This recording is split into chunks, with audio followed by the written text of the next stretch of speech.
Everyone, welcome to our channel smart study with AB expert. So everyone, आज मैं आपके लिए लेके आई हूँ इग्नू सेकेंड ईयर इंग्लिश का कोड, जो कि हमारा है BGC 134। ये हमारा सेकेंड ईयर का इंग्लिश का कोड है।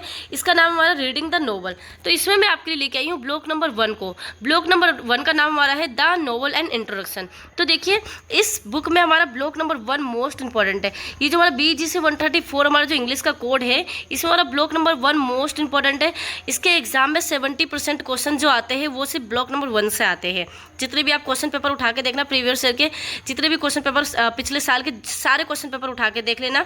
सारे क्वेश्चंस मोस्टली क्वेश्चंस किस में से आते हैं? ब्लॉक नंबर 1 में से आते हैं। यानी कि 70+ क्वेश्चन जो आते हैं वो ब्लॉक नंबर 1 से आते हैं। तो ये ब्लॉक आपका मोस्ट इंपॉर्टेंट है। इसमें मैं आपके लिए लेके आई हूँ most important question with answers and with explanation. तो चलिए हम देखते हैं। वीडियो को गलती से भी स्किप ना करें। वीडियो पे हमारे आए हो तो वीडियो को लाइक करना ना भूलें। चैनल को पहले सब्सक्राइब कर लीजिए ताकि आने वाली वीडियो की नोटिफिकेशन आप तक जल्द से पहुंच सके। एंड हमें कमेंट करके आगे की जो भी वीडियो आपको चाहिए या फिर किसी भी कोड की वीडियो आपको चाहिए तो आप हमें कमेंट बॉक्स में बता सकते हो। तो चलिए वीडियो को बिल्कुल भी स्किप ना करते हुए हम आगे चलते हैं। देखिए, इसमें सबसे पहले हम जानेंगे नोवेल के बारे में कि नोवेल है क्या, व्हाट इज़ नोवेल। तो देखिए, नोवेल है क्या, मैं इजीली अपनी लैंग्वेज में पहले मैं आपको बता दूं कि नोवेल एक कहानी है, एक स्टोरी है। एक स्टोरी को हम नोवेल बोलते हैं। बट इसमें डिफरेंट क्या होता है, स्टोरी और नोवेल में डिफरेंट क्या होता है? तो देखिए, जो स्टोरी होती है वो शॉर्ट होती है और नोवेल जो होता है एक लॉन्ग होता है। तो यहाँ देखिए, यहाँ क्या लिखा है, the novel is a long narrative fictions in prose. यानी कि नोवेल क्या है? एक लॉन्ग नरेटिव फिक्शन है जो कि प्रोज में, ठीक है, ये प्रोज में लिखा जाता है। देखिए, प्रोज क्या होता है मैं बता दूं, पोएम एंड प्रोज। आपने गद एंड पद सुन रखा होगा, उसी को प्रोज। तो ये हमारी कहानी के रूप में होती है जो नोवेल होता है, बट ये लॉन्ग नैरेटिव फिक्शन होता है, यानी कि लॉन्ग स्टोरी होती है। ओके, ये देखिए, it is a long written story. ये एक लॉन्ग रिटन स्टोरी है about imaginary characters and events. यानी कि ये एक लॉन्ग नैरेटिव फिक्शन है किसके बारे में? जो कि हमें बताती है कि इमेजिनरी कैरेक्टर्स के बारे में, किसी भी कैरेक्टर्स के बारे में एंड किसी भी इवेंट के बारे में। इमेजिनरी, यहाँ पे इमेजिनरी वर्ड को देखिए आप, यहाँ पे हाईलाइट किया हुआ है इमेजिनरी कैरेक्टर्स एंड इवेंट्स। यानी कि कुछ ऐसे कैरेक्टर्स को इमेजिन करके उसके बारे में बताया जाता है। वो स्टोरी, कुछ स्टोरी सुनाई जाती है और साथ के साथ कुछ इवेंट्स को इमेजिन करके बताया जाता है। तो ये क्या होता है? हमारा एक नैरेटिव फिक्शंस होता है जो कि नोवेल कहलाता है। ओके, चलिए नेक्स्ट यहाँ पे देखिए क्या है। सब नोवेल का डेफिनेशन है, आप उसमें ऐड कर सकते हो। तो देखिए, यहाँ पे समझाया गया, देखिए, are novel is a long narrative work. Are novel is a long narrative work of fictions. Novel क्या है? एक लॉन्ग नैरेटिव वर्क है फिक्शंस का विद सम रियलिज्म। इसमें क्या है? इसमें कुछ मतलब साथ क्या है, कुछ रियलिज्म भी होता है, यानी कि कुछ सच्चाई भी होती है। Realism presented in the novel, यानी कि एक इसमें एक कुछ सच्चाई भी पाई जाती है। यानी कि जरूरी नहीं कि नोवेल जो होता है वो एक इमेजिनरी ही हो, ऐसा नहीं है। कुछ चीज़ इसमें क्या होता है, रियलिस्टिक बेस पे होता है, यानी कि रियलिज्म पे भी पाया जाता है। और ये किसके फॉर्म में पाया जाता है? Form of the book. यहाँ पे देखिए, फॉर्म ऑफ की स्पेलिंग थोड़ा मिस्टेक है, तो यहाँ पे फॉर्म ऑफ बुक, यानी कि एक बुक के फॉर्म में हमें मिलता है। देखिए, अगर आप कोई स्टोरी को सुनोगे तो स्टोरी क्या होती है, एक बुक में 5, 6, 7, 8 स्टोरी आप पढ़ सकते हो। बट नोवेल क्या होता है? नोवेल जो होता है एक पूरी बुक लिखी गई होती है और वो सिर्फ एक ही स्टोरी होती है, पूरी बुक होती है। ठीक है, चलिए नेक्स्ट हम देखते हैं यहाँ पे। आप बुक, नोवेल क्या है? A book the tells a story. एक बुक है जो हमें स्टोरी बताती है अबाउट पीपल, लोगों के बारे में, अबाउट पीपल, लोगों के बारे में, एंड इवेंट्स, इवेंट्स के बारे में, दैट आर नॉट रियल, जो कि रियल नहीं होता। ओके, यहाँ पे देखा आपने क्या है, नोवेल क्या है? Novel is a book. Novel एक बुक है, ये एक बुक है जो क्या हमें बताती है, द टेल्स अ स्टोरी, जो हमें स्टोरी बताती है अबाउट पीपल, लोगों के बारे में, अबाउट इवेंट्स, इवेंट्स के बारे में, दैट आर नॉट रियल, जो कि रियल नहीं होता। तो यहाँ पे बताया गया है।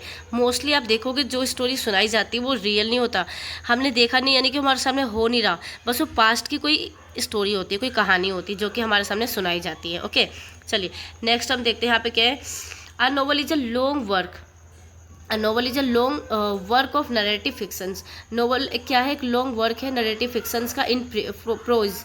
यहाँ प्रोज की स्पेलिंग मिस्टेक है। तो देखिए, एक लॉन्ग नरेटिव फिक्शन है जो कि एक प्रोज का है। देखिए, यहाँ पे स्पेलिंग मिस्टेक इसलिए हुई है क्योंकि सारा टाइप कर रखा है मैंने, टाइप करते करते तो क्या होता है ना, टाइपिंग मिस्टेक अपने आप भी हो जाता है। बाकी मैं आपको बता रही हूँ, यहाँ पे आएगा a novel is a long narrative work. Okay, long work of narrative, जो नरेटिव वर्क है लॉन्ग फिक्शंस, किसका? फिक्शंस का। रिटन इन प्रोज, जो कि किस में लिखा जाता है? प्रोज में लिखा जाता है, फॉर्म, ठीक है, प्रोज फॉर्म में लिखा जाता है। And which is typically published is a book, जो कि किसके फॉर्म में पब्लिश्ड होता है? एक बुक के फॉर्म में पब्लिश किया जाता है। The present English word for a long work. Of pros fictions. यहाँ पे बोला गया है कि ज़्यादातर मोस्टली इंग्लिश वर्ड में इसे यूज किया जाता है, लिखा जाता है। लॉन्ग वर्क है, ये बहुत ज़्यादा प्रोज फिक्शंस के रूप में हमें मिलता है। तो देखिए यहाँ पे क्या है इसके बाद ये सारा आपका बताया गया है। देखिए ये जो नोवेल है ये किस वर्ड से निकला है, जो नोवेल वर्ड है वो किससे निकला है। तो देखिए ये हमारा ग्रीक से लिया गया है, ग्रीक के वर्ड से, इटालियन वर्ड से लिया गया है, जिसे नोवेला से लिया गया है, नोवेला। और नोवेला का मीनिंग क्या है, न्यू, यानी कि समथिंग न्यू, या फिर न्यूज़ भी बोल सकते हैं, और शॉर्ट स्टोरी भी बोल सकते हैं। ओके, समथिंग न्यू भी। तो इससे क्या निकला हमारा एक नोवेल वर्ड निकला है, जो कि ग्रीक वर्ड के नोवेला वर्ड से निकला है, जिसका मतलब क्या था, न्यू या फिर न्यूज़ या फिर शॉर्ट स्टोरी या समथिंग न्यू। चलिए हमने जान लिया कि नोवेल है क्या, नोवेल के डेफिनेशन अच्छे से। अगर आपको ये पीडीएफ चाहिए तो आप इसके लिए हमारे टेलीग्राम चैनल को ज्वाइन करें, वहाँ पे आपको हर एक पीडीएफ प्रोवाइड की जाएगी, हर एक वीडियोस की पीडीएफ आपको वहीं पे मिलती है। चलिए नेक्स्ट देखते हैं हम यहाँ पे क्या है, some important aspects of the novel या फिर नोवेल्स एलिमेंट। यहाँ पे बताया गया है कुछ एलिमेंट्स जो कि नोवेल के, यानी कि देखिए नोवेल जो बनता है कौन कौन से ऐसे एलिमेंट है जिससे मिलकर एक नोवेल कंप्लीट तैयार होता है, ये भी हो सकता है। या फिर यहाँ पे पूछा गया है कि some aspects of the novel, important aspects, important. Okay, तो देखिए नंबर 1 पे यहाँ पे है प्लॉट, सेकंड नंबर पे है यहाँ पे कैरेक्टर्स, थर्ड नंबर पे यहाँ पे है कन्फ्लिक्ट, फोर्थ नंबर पे यहाँ पे है सेटिंग, एंड फिफ्थ नंबर पे है थीम। अब ये होता क्या है, plot, characters, conflict and setting and themes, ये है क्या। तो देखिए इन सभी एलिमेंट्स से मिलकर ना हमारा एक नोवेल कंप्लीट तैयार होता है। किसी भी स्टोरी को कंप्लीट करने के लिए ना, बनाने के लिए हमें कैरेक्टर्स की ज़रूरत पड़ती है, आपको पता ही है। कैरेक्टर्स कौन होते हैं, जो उसमें रोल प्ले कर रहे हैं। अगर सपोज आप एक मूवी बना रहे हो, ठीक है, आपने एक मूवी तैयार की, अब उस मूवी को रन करने के लिए आपको कुछ कैरेक्टर्स की ज़रूरत पड़ेगी। तो कैरेक्टर्स क्या करेंगे, वो एक्टिंग करेंगे। ओके, अब वो जो एक्टिंग करेंगे, जो सीन आपने पहले क्या किया है, सीन कंप्लीट तैयार किया है कि हम ये दिखाएंगे, हम ये मैसेज लोगों को देना चाहेंगे, तो उनको लाइन वाइज लगाना ही हमारा प्लॉट कहलाएगा। और कैरेक्टर्स हमारे रन करेंगे किसी भी इवेंट को। ओके, उसके बाद क्या, कन्फ्लिक्ट क्या होता है, कन्फ्लिक्ट के बिना तो हमारी स्टोरी इंटरेस्टिंग ही नहीं होती। इंटरेस्टिंग बनाने के लिए स्टोरी को कन्फ्लिक्ट इंपॉर्टेंट है। ओके, फोर्थ यहाँ पे क्या है, सेटिंग। सेटिंग का मतलब होता है सेटिंग के अंदर ना हमारा हर चीज़ आ जाता है। जैसे कि देखिए नंबर 1 पे प्लेस यानी कि कौन सी जगह पे हमारी जो स्टोरी है वो बन रही है। सेकंड नंबर पे हो गया टाइम, कौन से टाइम पीरियड में बनाया, यानी कि सबसे पहले स्टार्टअप कब हुआ, कंप्लीट कब हुआ स्टोरी, ये सब टाइम पीरियड, साथ के साथ प्लेस, साथ के साथ कैरेक्टर्स, और हर चीज़ देखा जाता है, ये सब सेटिंग के अंदर में आता है। थीम, व्हाट इज़ थीम, यहाँ पर थीम बोला गया है जो 5th नंबर पे। तो देखिए थीम क्या होता है, एक सब्जेक्ट होता है, एक मैसेज होता है, यानी कि आपने जो भी स्टोरी कंप्लीट बना रहे हो वो उसका थीम क्या है, आप लोगों को मैसेज क्या देना चाह रहे हो। ठीक है, चलिए एक बार हम नीचे देख भी लेते हैं आंसर्स को। ये तो मैंने खुद से आपको बता दिया। देखिए यहाँ पे प्लॉट के बारे में बता रखा है, it is the sequence of interconnected event with in the story of a drama, novel, films, इपिक्स। तो देखिए यहाँ पे बताया गया है प्लॉट क्या है, ये एक सीक्वेंस है। किसका सीक्वेंस है, एक इवेंट का, इंटरकनेक्टेड इवेंट का। यानी कि इवेंट जो होता है ना हमारा, जो जो सीन चलता रहता है उसके सीक्वेंस, यानी कि उस इवेंट को लाइन से लगाना ही हमारा प्लॉट कहलाता है। देखिए यहाँ पे मैं एक एग्जांपल देती हूँ जिससे कि आप और इजी वे में समझ जाओगे। मान लो हम कोई स्टोरी देख रहे हैं, ओके, तो उस स्टोरी में अगर स्टार्टिंग का सीन जो है वो लास्ट में दिखा दिया, और लास्ट का सीन लेके स्टार्टिंग में दिखा दिया, बीच में कुछ और दिखा दिया, आगे पीछे सीन कर दिया गया, तो आपको क्या मज़ा आएगा, बिल्कुल नहीं आएगा। तो इसके लिए हमें ना इवेंट को हमें सीरियल वाइज लगाना होता है, वही हमारा क्या कहलाता है, प्लॉट कहलाता है। यानी कि इवेंट के सीक्वेंस वाइज लगाने को ही हमारा क्या कहलाता है, प्लॉट कहलाता है। ठीक है, चलिए नेक्स्ट हम देखते हैं कैरेक्टर्स। यहाँ पे कैरेक्टर्स के बारे में बताया गया, यानी कि कैरेक्टर्स हमारा सेकंड हमारा क्या है, एलिमेंट है किसी भी स्टोरी, किसी भी नोवेल, किसी भी ड्रामा का। चलिए कैरेक्टर्स होता क्या है, character is the very very important thing in a story. Characters क्या है, बहुत इंपॉर्टेंट थिंग है, बहुत ज़रूरी चीज़ है नोवेल के अंदर, किसी भी स्टोरी के अंदर। हु रनिंग द स्टोरी, यानी कि जो स्टोरी को रन करता है। अगर मान लो कि आपने कोई फिल्म बनाने की सोच ली, ठीक है, आपको कुछ फिल्म बनानी है, तो क्या करोगे, आपने सारी सब चीज़ सोच लिया कि हमें ये करना है, वो करना है, फिर ये होगा, हीरो के साथ ऐसा होगा, फिर सब चीज़ ऐसा होगा। अब उसके लिए आप उसको क्या करोगे, प्ले करोगे। तो उसके लिए कैरेक्टर्स की ज़रूरत तो पड़ेगी आपको, कोई ना कोई कैरेक्टर्स तो होना चाहिए ना, जो रोल करे। रोल प्ले करने के लिए कैरेक्टर्स की ज़रूरत तो बिल्कुल नीड तो होगी आपको। तो वही हमारा क्या है, कैरेक्टर्स कहलाता है। और कैरेक्टर्स मोस्ट इंपॉर्टेंट है हर एक नॉवल में, हर एक स्टोरी में। नेक्स्ट देखते हैं कन्फ्लिक्ट। तो कन्फ्लिक्ट क्या होता है, कन्फ्लिक्ट होता है प्रोवाइड्स इंटरेस्ट। यहाँ पे देखिए जो कि हमें प्रोवाइड देता है, प्रोवाइड करता है इंटरेस्ट प्रोवाइड करता है। And curiosity about the plot, यानी कि जो प्लॉट होता है ना, प्लॉट को मान लो इवेंट को जो सीक्वेंस वाइज लगाता है वो तुम्हारा प्लॉट कहला गया। और प्लॉट को सही से दिखाना और प्रेजेंट करना, ये हमारा क्या कहलाता है, ये हमारा कन्फ्लिक्ट कहलाता है। यानी कि अगर कन्फ्लिक्ट ना हो ना तो लोगों को, ऑडियंस को मज़ा नहीं आएगा बिल्कुल भी। स्टोरी में कन्फ्लिक्ट होना चाहिए। अब देखिए कन्फ्लिक्ट का मतलब बता दूँ, इवेंट को तो हमने सीक्वेंस वाइज लगा दिया जो कि हमारा प्लॉट बन गया है। अब प्लॉट को भी ना हमें इस तरीके से दिखाना है लोगों के सामने, एक्शन के साथ तो बिल्कुल ही अच्छे से दिखाना है। ये नहीं कि हमें मतलब कुछ, अगर मान लो कुछ दर्द भरा सीन है, कोई सैड सीन आ रहा है किसी के सामने, तो सैड सीन को हमें सैड तरीके से ही दिखाना है। अगर कोई हमारा हैप्पी सीन आ रहा है तो उस हैप्पी तरीके से दिखाना है। अगर कोई इन्जॉयमेंट या फिर फ़नी वे का आ रहा है तो उसी तरीके से हमें शो आउट करना है, किसके सामने, ऑडियंस के सामने। तो अगर हम इसको फॉलो नहीं करेंगे तो हमारा जो स्टोरी है, जो ड्रामा है, वो हमारा क्या नहीं होगा, वो इंटरेस्टिंग नहीं हो पाएगा। ओके, नेक्स्ट हम देखते हैं सेटिंग। सेटिंग्स क्या होता है? Background of the novel and also language of the novel and place of the novel and time of the novel. जैसे कि मैंने आपको बताया, किसी भी स्टोरी, किसी भी नॉवल के बैकग्राउंड को देखना कि उसका बैकग्राउंड क्या है, ठीक है, वो हमारा सेटिंग में आता है। एंड नोवेल का प्लेस क्या है, यानी कि कौन सी जगह पे वो नोवेल, कौन सी जगह पे वो स्टोरी बनाई जा रही है, कहाँ की बात की गई है उस नोवेल में, तो वो हमारा प्लेस क्या कहलाएगा, वो हमारा सेटिंग में होगा।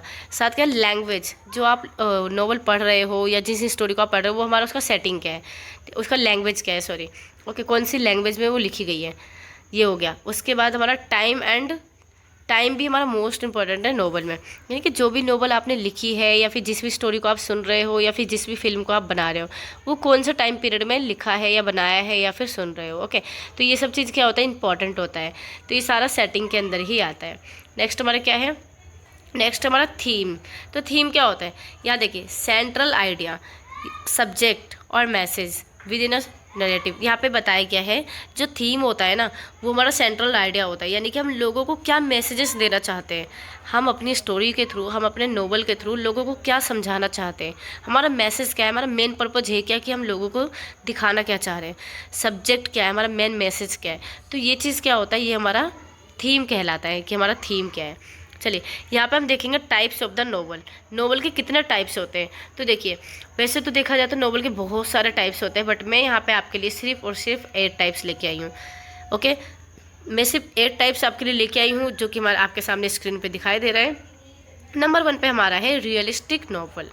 नंबर 1 पे है रियलिस्टिक नोवेल। सेकेंड नंबर पे है पिकोरेस्क नोवेल। थर्ड नंबर पे है historical novel and fourth number पे है ऑटोबायोग्राफिकल नोवेल। फिफ्थ नंबर पे है गॉथिक नोवेल। सिक्स्थ नंबर पे है यूटोपियन नोवेल। सेवन्थ नंबर पे है साइकोलॉजिकल नोवेल। एट्थ नंबर पे है डिस्टोपियन नोवेल। तो ये हमारे क्या, टोटल 8 हमारे नोवेल के टाइप्स हैं। इतने तरीके के हमारे नोवेल होते हैं। तो चलिए एक एक को हम समझेंगे अच्छे से डिफाइन करते हुए। ये हमने सबसे फर्स्ट, सेकंड, थर्ड आपको दिख रहा है स्क्रीन पे, टोटल ये सारा मैंने आपको नेम बता दिया, इस नेम को याद रखना। अब हम देखते हैं एक एक को एक्सप्लेनेशन के साथ। तो देखिए, सबसे फर्स्ट में हम देखते हैं, सबसे पहला हमारा रियलिस्टिक नोवेल, कि रियलिस्टिक नोवेल है क्या। यहाँ देखिए, जो रियलिस्टिक बेस पे होता है, आपको नेम से ही पता चल जाएगा रियलिस्टिक नोवेल क्या होता है। आ टाइप ऑफ नोवेल दैट, यहाँ पे नोवेल की स्पेलिंग भी मिस्टेक है, एक मिनट से करेक्ट कर देती हूँ मैं। देखिए, यहाँ पे जो है ये नोवेल की स्पेलिंग मिस्टेक है, ओके, इसे सही कर लेना आप। ये मैंने खुद से टाइप किया है इसलिए मिस्टेक हो गया। तो देखिए, a type of novel that places a story emphasis on a truthfully strong. यहाँ पे देखिए, ट्रूथफुली एंड स्ट्रॉन्ग, यहाँ पे बताया गया है कि जो रियलिस्टिक नॉवल होता है वो किस तरीके का नॉवल, वो रियलिस्टिक टाइप का नॉवल होता है। यानी कि जो ट्रूथफुल बेस पे होता है, सच्चाई के बेस पे होता है। सब आपने सुन रखा होगा हड़प्पा सभ्यता के बारे में, ठीक है, साथ ही मोहनजोदड़ो के बारे में सुन रखा होगा। ये हमारे क्या है, ये हमारे पुराने सभ्यता है, तो इनके बारे में आपने सुन रखा है। और इसके अलावा आपने जितने पास्ट में पढ़ रखा है, यानी कि आपने कोल्ड वॉर के बारे में पढ़ रखा होगा, सेकंड वर्ल्ड वॉर के बारे में पढ़ रखा होगा, तो ये सब हमारा रियलिस्टिक बेस पे। अगर इस पर कोई नोवेल लिखा जाए तो हमारा रियल होगा, यानी कि वो रियलिस्टिक बेस पे लिखा गया है। अगर हमारा जो हमारा इंडिपेंडेंट डे है, रिपब्लिक डे है, ये सब हमारा रियलिस्टिक है। इस बेस पे अगर कोई नोवेल लिखा जाए, रिटन हो, तो हमारा क्या है, रियलिस्टिक बेस पे। जो भी कहानी, जो भी नोवेल, जो भी स्टोरी रियल बेस पे लिखा जाता है, वो हमारा रियलिस्टिक बेस पे होता है, तो रियलिस्टिक नोवेल कहलाता है। तो देखिए, सभी इसी के आंसर्स है, आप देख सकते हो। अगर आप स्क्रीनशॉट लेना चाहो तो स्क्रीनशॉट स्क्रीनशॉट ले लो, या फिर आप PDF के लिए हमें टेलीग्राम चैनल को ज्वाइन कर सकते हो। ये हमारा सेकंड है पिकोरेस्क नोवेल। तो देखिए पिकोरेस्क नोवेल होता क्या है। जो पिकोरेस्क नोवेल होता है, in this type of the novel the writer tells about the main characters journey. यहाँ पे बताया गया है कि जो पिकोरेस्क नोवेल होता है ना, इसमें जो राइटर होता है वो किसके बारे में बताता है, वो मेन कैरेक्टर के जर्नी के बारे में बताता है। यानी कि जो मेन कैरेक्टर है उसकी जर्नी, उसकी क्या जर्नी है, ये मतलब उसका क्या पूरी लाइफ की स्टोरी मेन कैरेक्टर्स के बारे में अच्छे से डिफाइन करता है। Okay, this type of novel started in 16th century in Spain. ये इस टाइप की नोवेल जो है वो कब स्टार्टेड हुई थी, 16th सेंचुरी में स्टार्ट हुई थी और स्पेन में हुई थी। ठीक है, man characters belong from low class and low social class. इसमें जो मेन कैरेक्टर्स होता है वो कहाँ से बिलोंग करता है, वो लो क्लास से बिलोंग करता है, लो सोशल क्लास से।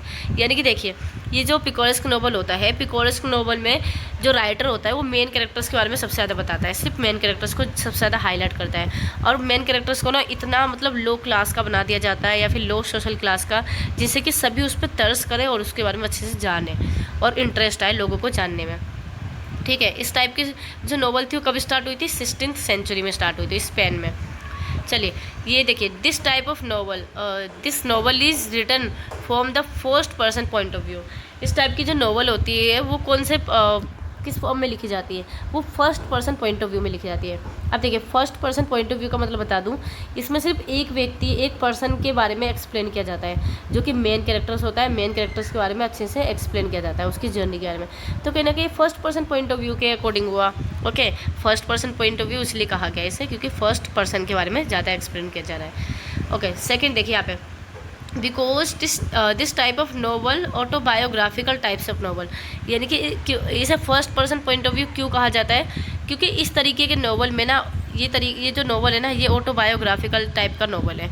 अब ऑटोबायोग्राफिकल नोवेल क्या होता है ये मैं आपको आगे बताऊंगी, ध्यान से सुनना। चलिए नेक्स्ट हम देखते हैं historical novel. What is historical novel? A historical novel is one set in a time period of the author's time। इसमें बताया गया है कि जो हिस्टोरिकल नोवेल होता है वो एक टाइम पीरियड सेट होता है, उसी टाइम पीरियड के बारे में बताया जाता है। ये जो टाइम पीरियड होता है ये ऑथर्स का टाइम पीरियड होता है। जैसे कि मान लो कि मैं ऑथर हूँ, मैं राइटर हूँ, मैं कोई स्टोरी लिख रही हूँ। अब मैं अपने टाइम से कैलकुलेट करूँगी और जो पुराने टाइम की कुछ बातें लिखूँगी। मैंने कब से काउंट किया, अपने टाइम पीरियड से काउंट किया। अब मान लो कि यहाँ पे हम अगर शेक्सपियर के बारे में पढ़ें, शेक्सपियर की किसी स्टोरी के बारे में पढ़ें, नोवेल को पढ़ें, तो शेक्सपियर का टाइम पीरियड क्या था, शेक्सपियर ने उस स्टोरी को लिखा कब था, उसके अकॉर्डिंग हम पास्ट देखेंगे। हम अपने अकॉर्डिंग पास्ट नहीं देखेंगे, समझ गए। इसमें हम अपने अकॉर्डिंग बिल्कुल भी पास्ट को कैलकुलेट नहीं करेंगे, हम उस ऑथर के टाइम पीरियड के अकॉर्डिंग पास्ट को कैलकुलेट करेंगे। आई होप आप समझ गए होंगे मैं क्या कह रही हूँ। देखिए इसमें क्या होता है, हिस्टोरिकल नोवेल में हम हिस्ट्री की बातें लिखते हैं, यानी कि पास्ट की बातों को नोवेल में डाला जाता है। लेकिन वो किसके पास्ट की होती है, वो ऑथर के पास्ट की होती है, ना कि हमारे पास्ट। हमारे लिए तो अगर ऑथर अपने टाइम का भी लिख देगा, अपने टाइम पीरियड का करंट का लिखेगा, वो भी हमारे लिए पास्ट हो गया। तो इसलिए हम इसमें ऑथर के टाइम पीरियड को देखते हुए उसका पास्ट देखेंगे। ओके, समझ गए हो क्या आप? देखिए नेक्स्ट यहाँ पे क्या है, a historical fiction with a historical setting. जो हिस्टोरिकल फिक्सन होता है वो किसके साथ होता है, विद हिस्टोरिकल सेटिंग के साथ। यानी कि देखिए इसमें हिस्टोरिकल नोवेल जो लिखा जाता है वो उसमें सब चीज़ हिस्टोरिकल ही होता है, ऑल आर हिस्टोरिकल, यानी कि सब हिस्टोरिकल तरीके से ही बताया जाता है, सब चीज़ पास्ट का ही बोला जाता है, पूरी सेटिंग ही हिस्टोरिकल होती है। हिस्टोरिकल प्लेस होता है, यानी कि पास्ट का प्लेस होता है, पास्ट का टाइम पीरियड होता है, पास्ट का हमारा क्या होता है, सब चीज़ पास्ट का होता है। चलिए यहाँ पे देखिए ये सारा आपका उसी का है लाइन, आप पढ़ लेना अच्छे से, स्क्रीनशॉट ले लेना, सारा इंपॉर्टेंट है। देखिए ये देखिए द इवेंट और time period is at least 20 to 30 years in the past. ये ध्यान रखना, ये इंपॉर्टेंट है। अगर आप हिस्टोरिकल नोवेल लिख रहे हो तो उसमें इस लाइन को ज़रूर ऐड कर देना। जो हिस्टोरिकल नोवेल होता है ना उसमें कितना टाइम पीरियड होना चाहिए एटलीस्ट। अगर आप हिस्टोरिकल नोवेल लिख रहे हो, सपोज अभी लिखोगे आप, तो आप ना अपने टाइम के अकॉर्डिंग देखोगे, 20 साल पुरानी बातें लिखोगे या तो 30 साल पुरानी बातें लिखोगे। 20 से लेकर 30 साल पुरानी बातें होनी चाहिए, तब वो हिस्टोरिकल नोवेल कहलाएगा। ओके, तो देखिए यहाँ पे क्या लिखा है, द इवेंट और time period is at least 20 to 30 years in the past. Okay, तो इस टाइम को याद रखना। नेक्स्ट देखते हैं यहाँ पे, authors is writing about a particular past time. जो ऑथर होता है किसके बारे में लिखता है, पर्टिकुलर पास्ट टाइम के बारे में लिखता है। देखिए अब आ गया हमारा ऑटोबायोग्राफिकल टाइप ऑफ नॉवल। यहाँ पे ऑटोबायोग्राफिकल नॉवल पढ़ेंगे हम। यही आपको ऊपर आया था ना, first person point of view के अकॉर्डिंग मैंने जो पिकोरेस्क नॉवल बताया था आपको, उसमें इसका नाम आया था, जिक्र आया था कि जो पिकोरेस्क नॉवल है वो ऑटोबायोग्राफिकल टाइप का नॉवल है। अब ये ऑटोबायोग्राफिकल नॉवल होता क्या है, तो देखिए autobiographical novel, in this type of novel the writer is talking about himself in the novel. इसका मतलब है कि जो ऑटोबायोग्राफिकल नॉवल जो होता है, इस नॉवल में राइटर खुद के बारे में लिखता है। किसके बारे में लिखता है, खुद के बारे में। या देखिए in this type of novel the writer is talking about himself in the novel, यानी कि इस नॉवल में जो राइटर होता है वो खुद के बारे में बताता है, यानी कि राइटर खुद के बारे में ही लिखता है, अपनी स्टोरी लिखता है, अपने ही बारे में हर चीज़ लिखता है। तो ये क्या हो गया, ऑटोबायोग्राफिकल नॉवल। तो देखिए ऑटोबायोग्राफिकल नॉवल जो होता है ना, वो जन्म से लेके मृत्यु तक नहीं होता, जन्म तक ही होता है, यानी कि सिर्फ अपनी लाइफ की स्टोरी बताता है वो, ना कि मृत्यु तक की, यानी कि डेथ तक की बात नहीं बताता, क्योंकि इसमें जो राइटर होता है वो ही अपने बारे में लिख रहा है, तो वो अपने बारे में डेथ की बातें तो लिख नहीं पाएगा कि वो कैसे मरा, कैसे क्या हुआ। इसलिए वो जहाँ तक वो लिख पाता है, वो जितनी स्टोरी लिखता है वो अपने बारे में लिखता है, जितना लिखना होता है। ओके, यहाँ पे देखिए this type of novel written from the first person point of view. इस तरीके का नॉवल भी जो होता है वो किस फॉर्म में लिखा जाता है, first person point of view के फॉर्म में। देखिए आपको पता चल गया होगा कि first person point of view क्या होता है। इसमें क्या क्या है कि ऑथर ने खुद के बारे में ही लिखा है, तो किसी एक व्यक्ति के बारे में लिखा है, तो एक व्यक्ति है तो first person point of view हो गया, दो व्यक्ति के बारे में होगा तो second person point of view, third person point of view, समझ गए होगे आप, ठीक है। चलिए नेक्स्ट हम देखते हैं बेस्ड ऑन द लाइफ। ये किस बेस पे होता है, लाइफ और the author's, life of the author. इसका बेस क्या होता है, ऑथर्स का लाइफ। देखिए यहाँ पे देखिए इसका बेस क्या होता है, ऑथर्स के लाइफ, यानी कि अपने लाइफ के बारे में वो बताता है, तो यही इसका बेस होता है। Autobiographical novels includes all the necessary information. Autobiographical novels में कौन कौन सी इन्फॉर्मेशन ऐड होता है, देखो यहाँ पे ध्यान से। Autobiographical novels include all the necessary information. तो देखा आपने ऑटोबायोग्राफिकल नॉवल जो होता है उसमें कौन कौन सी इन्फॉर्मेशन पाई जाती है, ये हम देखते हैं। सबसे पहला है हमारा बर्थ, यानी कि ऑटोबायोग्राफिकल नॉवल में हम बर्थ के बारे में बताते हैं, यानी कि जन्म के बारे में। चाइल्डहुड यानी कि बचपन के बारे में बता सकता है। एजुकेशन के बारे में डालेगा, करियर के बारे में डालेगा, लाइफ के बारे में डालेगा, स्टाइल लाइफ स्टाइल के बारे में डालेगा, चेंजेस दे फेस्ड यानी कि इसने क्या क्या चेंजेस फेस किया, ये सिर्फ डेथ के बारे में नहीं डालेगा। ये कभी भी मत डाल देना कि डेथ तक के बारे में डालेगा, बिल्कुल नहीं डालेगा, ओके, इसलिए कभी मत डालना। चलिए नेक्स्ट हम देखते हैं gothic novel. What is gothic novel, a जर्न of literature that covers horror, death and at the romance. देखिए इसमें बताया गया है कि ये जो गॉथिक नॉवल होता है ये एक, आपने सुनी होगी ड्रावनी नॉवल, कोई ड्रावनी नॉवल होती है, ड्रावनी फिल्म भी देखी होगी आपने, हॉरर मूवी, हॉरर जिसमें डेथ को दिखाया जाए, किसी रोमांस को भी दिखाया जाए, रोमांस भी होता है इसमें, डेथ भी होता है, हॉरर भी होता है, बहुत ज़्यादा ड्रावना होता है। तो ऐसे लिटरेचर को, ऐसे नॉवल को हम क्या कहते हैं, गॉथिक नॉवल कहलाता है ये, ठीक है। गॉथिक नॉवल आपको पता है जो मिस्ट्री टाइप हो, यहाँ पे देखिए ड्रावनी को मिस्ट्री भी बोलते हैं, मिस्ट्री, हॉरर, थ्रिलर, ये सब होता है। डेड, इसमें ड्रेड यानी कि इसमें मृत्यु को दिखाया जाता है। सुपर नेचुरल यानी कि कुछ ऐसी, जो सुपर नेचुरल का मतलब होता है अंधविश्वास जो होता है, और कुछ ऐसा चमत्कार जो जादू वादू, जादू टोना वगैरह ये सब होता है, सुपर नेचुरल में आ जाता है। डेथ आ जाता है इसमें, एंडिसी, ये सारी चीज़ क्या है, इस वजह से इसे क्या कहा गया है, गॉथिक नॉवल कहा गया है। तो गॉथिक नॉवल को मैं सिंपल वे में बता दूँ आपको, जो ड्रावनी नॉवल होती है, जो हॉरर होती है, जिसमें डेथ को दिखाया जाए, जिसमें बुरी बुरी चीज़ों को दिखाया जाए, हर चीज़ बुरा ही बुरा हो, तो ये सब हमारा क्या होता है, गॉथिक नॉवल कहलाता है। आप स्क्रीनशॉट ले लीजिए, बाकी हमारे टेलीग्राम चैनल से जुड़ सकते हो PDF के लिए। तो देखिए नेक्स्ट हमारा क्या है, 6 हमारा है यहाँ पे यूटोपियन नॉवल। अब यूटोपियन नॉवल क्या होता है, देखिए अब हम देखेंगे यूटोपियन नॉवल। तो देखिए यूटोपियन नॉवल क्या है, utopian novel is a fictional town और सोसाइटी विद आइडियल कैरेक्टराइजेशन। देखिए यहाँ पे कैरेक्टरिस्टिक्स, आइडियल कैरेक्टरिस्टिक्स को दिखाया गया है। यूटोपियन नॉवल के अंदर ना हर चीज़ अच्छा दिखाया जाएगा, जैसे कि आइडियल का मतलब ही होता है अच्छा, ठीक है, कुछ ऐसी चीज़ें जो कि मतलब एक्सपेक्टेशन हो कि हाँ एक सोसाइटी हो तो वो इस तरीके की हो, हर चीज़ अच्छा हो, तो यूटोपियन नॉवल के अंदर में ही दिखाया जाता है। ओके, ये हमारा सारा ही यूटोपियन नॉवल के अंदर में ही आएगा, तो आप इसे स्क्रीनशॉट ले सकते हो, अदरवाइज़ PDF के लिए टेलीग्राम चैनल को ज्वाइन कर सकते हो। देखिए यूटोपियन नॉवल जो है वो कब स्टार्टेड हुआ था, इसे क्रिएट कब किया गया था, ये है, और ये सर थॉमस के थ्रू किया गया था। And more created the utopian concept जो लिखा गया था वो 1516 में लिखा गया था, 1516 में, ठीक है। ही रोड द बुक यूटोपिया। जो ये थॉमस है, ये जो सर थॉमस थे, इन्होंने कौन सी बुक लिखी थी यूटोपिया के ऊपर? जो यूटोपिया नाम से लिखी थी, यूटोपियन नोवेल, जो यूटोपिया के नाम था। ही क्रिएट अ फिक्शनल आइसलैंड। इन्होंने एक फिक्शनल आइसलैंड क्रिएट किया that had qualities of perfection. जो कि क्या थी? एक अच्छी क्वालिटीज़ थी, एक परफेक्शन थी, यानी कि परफेक्ट क्वालिटीज़, परफेक्ट सोसाइटी को दिखाया था उसमें। इन्होंने एक आइसलैंड बनाया था, ठीक है, इसने मिस्टर सर थॉमस ने।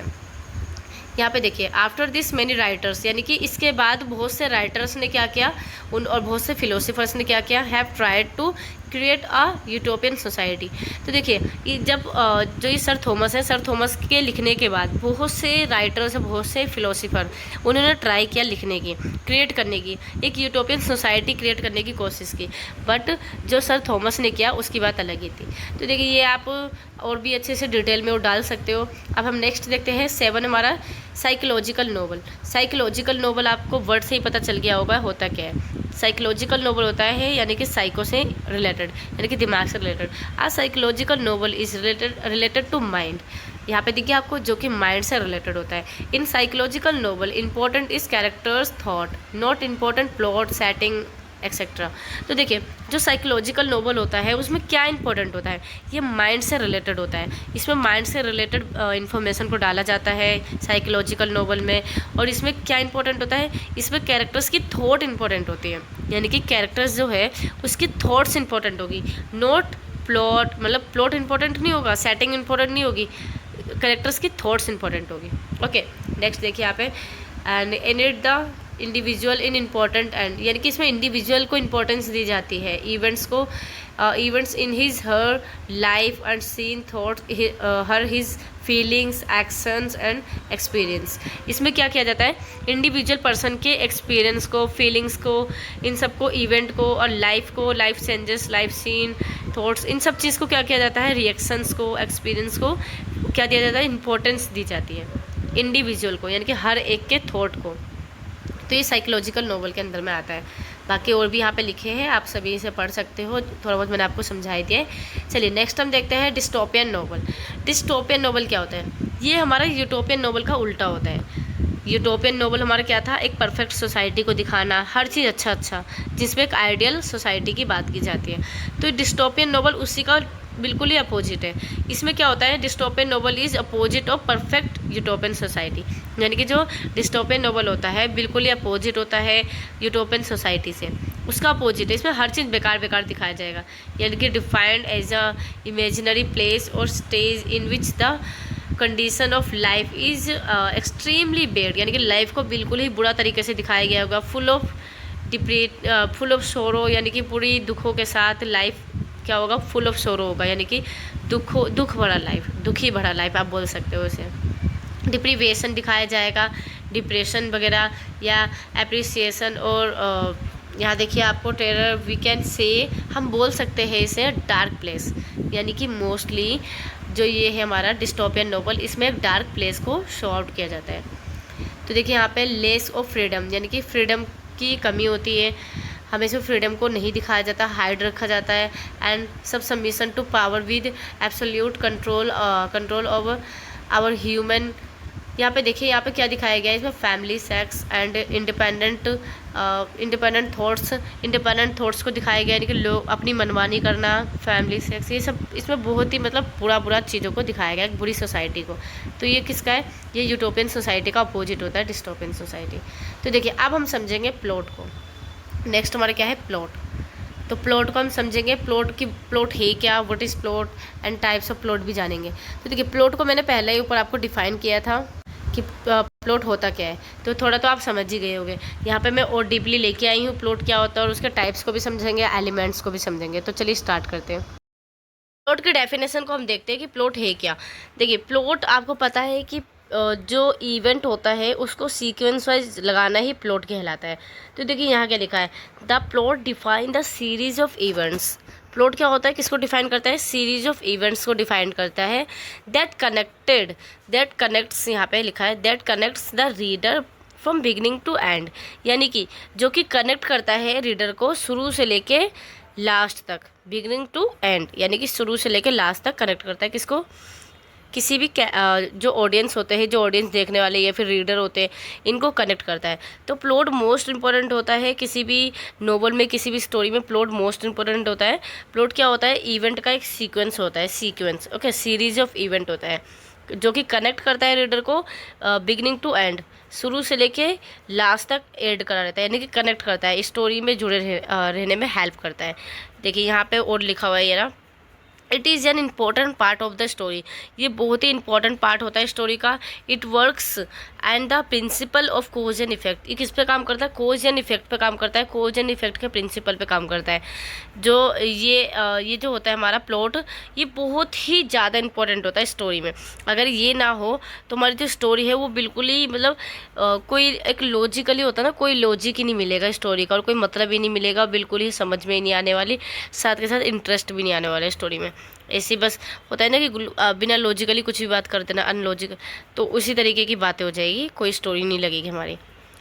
It is the sequence of interconnected events, ये क्या होता है, एक सीक्वेंस होता है इंटरकनेक्टेड इवेंट्स का। द स्टोरी ऑफ ड्रामा, किसी स्टोरी या किसी ड्रामा के जो इवेंट्स है उसके इंटरकनेक्टेड होने के सीक्वेंस को ही हम क्या कहते हैं, हम प्लॉट कहते हैं, ओके। या फिर किसी ड्रामा, किसी नोवेल, फिल्म्स या एपिक्स कहीं का भी कुछ भी हो सकता है, ओके। तो चलिए नेक्स्ट हम देखते हैं, it is a series of events logically connected with one two another. इसमें क्या लिखा है, वन अनदर, यानी कि ये एक सीरीज है इवेंट का जो कि लॉजिकली तरीके से कनेक्ट होता है, किससे, एक इवेंट दूसरे इवेंट से कनेक्ट होता है। एक जो पहला सीन हम देख रहे हैं वो दूसरे सीन से क्या होता है, कनेक्ट होते हैं, तो उसी को हम क्या कहते हैं, प्लॉट कहते हैं। देखिए एक ना ग्रीक के फिलोसोफर है जिसका नाम है एरिस्टोटल, ओके। ग्रीक के फिलोसोफर थे एक एरिस्टोटल, उन्होंने क्या कहा, उन्होंने प्लॉट को डिफाइन करते हुए, बहुत ही अच्छे तरीके से डिफाइन करते हुए कुछ एग्जांपल्स भी रखे अपने सामने, हमारे सामने। देखिए पहला क्या लिखा है यहाँ पे, the plot is the first thing. यहाँ ये लाइन को ध्यान से सुनना सभी जो भी वीडियो को देख रहा है, देखिए मोस्ट इंपॉर्टेंट है, आप इसे एग्जाम में डाल सकते हो कि ग्रीक के एक फिलोसोफर थे जिनका नाम था एरिस्टोटल, उन्होंने ये लाइन कही थी प्लॉट को समझाते हुए, ठीक है, प्लॉट को डिफाइन करते हुए। The plot is the first thing, the soul of the tragedy, tragedy character is the secondary. यहाँ पे क्या लिखा है, जो प्लॉट होता है ना, सबसे पहला चीज़ होता है वो सोल होता है किसी भी ट्रेजेडी का, सोल ऑफ ट्रेजेडी, यानी कि किसी भी ट्रेजेडी का मतलब यहाँ पे स्टोरी दे रखा है। देखिए ये जो ट्रेजेडी लिखा है यहाँ पे, ट्रेजेडी का मतलब है नोवेल या स्टोरी। तो देखिए किसी भी ट्रेजेडी का ना सोल होता है, यानी कि आत्मा होती है हमारा प्लॉट, और जो कैरेक्टर है वो सेकेंडरी नंबर पे कहलाती है। यानी कि सबसे पहले नंबर पे इंपॉर्टेंट क्या है, प्लॉट, सबसे फर्स्ट पे है प्लॉट, सेकेंडरी क्या है हमारा, सेकेंडरी है कैरेक्टर। तो यही बताया गया है। ये जो फिलोसोफर है ग्रीक के जिनका नाम है एरिस्टोटल, उन्होंने समझाते हुए बोला है कि the plot is the first thing, the soul of tragedy. ये कौन है, पहला चीज़ है जो कि ट्रेजेडी का क्या है, आत्मा है, ट्रेजेडी की आत्मा, यानी कि एक कहानी की आत्मा होती है प्लॉट। अगर प्लॉट ना हो ना तो कहानी किसी काम का नहीं है। और कैरेक्टर इज द सेकेंडरी, तब कैरेक्टर की ज़रूरत पड़ेगी। पहले क्या होना चाहिए, इंपॉर्टेंट, पहले होना चाहिए, सबसे पहले होना चाहिए प्लॉट, उसके बाद होना चाहिए कैरेक्टर। तो देखिए अब यहाँ पे देखिए नेक्स्ट क्या है, यहाँ पे नेक्स्ट देखते हैं, there can be tragedy without a character, there can be tragedy without a character but plot is necessary. देखिए इस लाइन का मतलब समझिए, जो प्लॉट होता है, प्लॉट के बिना ट्रेजेडी बिल्कुल नहीं हो सकता, लेकिन कैरेक्टर्स के बिना हो सकता है। ये देखिए there can be tragedy without a character, यानी कि ट्रेजेडी बिना कैरेक्टर की तो हो सकती है बट विदाउट प्लॉट नहीं हो सकता।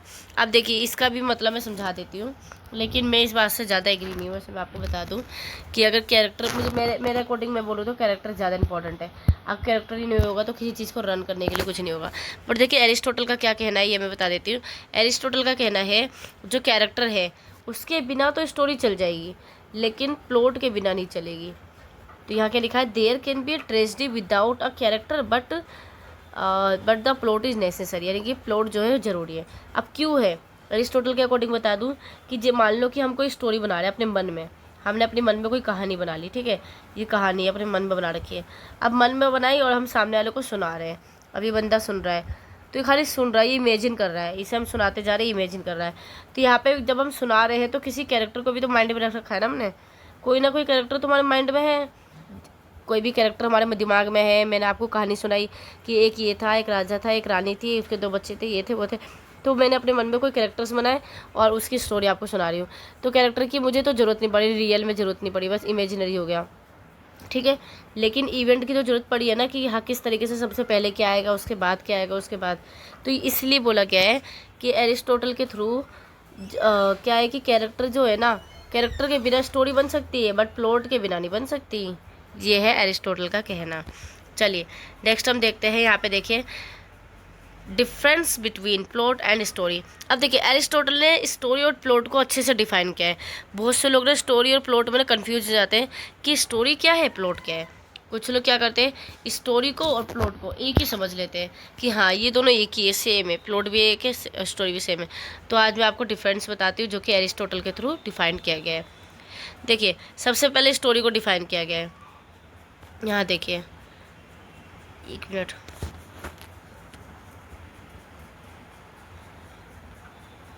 ये पहले लाइन पढ़ते हैं, कुछ 3 पॉइंट्स गिवन है। Plot and story just like a same, but जो प्लॉट होता है और स्टोरी होती है वो बिल्कुल एक जैसे होती है। Plot and story just like a same but, just like a same but plot narrates an event in a story. जो प्लॉट होता है ना वो नरेट्स करता है, रिलेट करता है इवेंट से, एंड इवेंट से इन द स्टोरी, स्टोरी के अंदर, ठीक है। किससे, इवेंट से रिलेट करता है प्लॉट स्टोरी के अंदर। But it is different from story, ये स्टोरी से डिफरेंट होता है।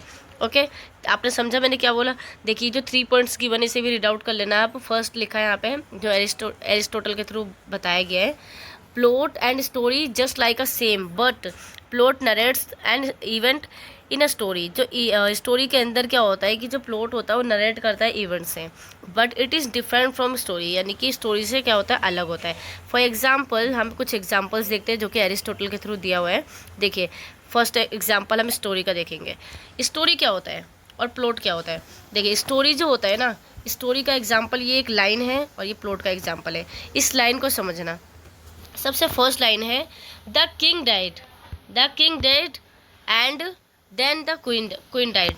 अब देखिए इसका मतलब हुआ राजा मर गया, उसके बाद रानी मर गई, राजा मर गया, रानी मर गई। अब बताइए इसका कोई लॉजिक निकल रहा है कि राजा तो मरा फिर रानी मर गई। अब इसका मतलब पता नहीं चल रहा ना कि रानी क्यों मरी, ये किसी को पता नहीं चल रहा। हम सेकंड एग्जांपल देखते हैं जो कि प्लॉट का है।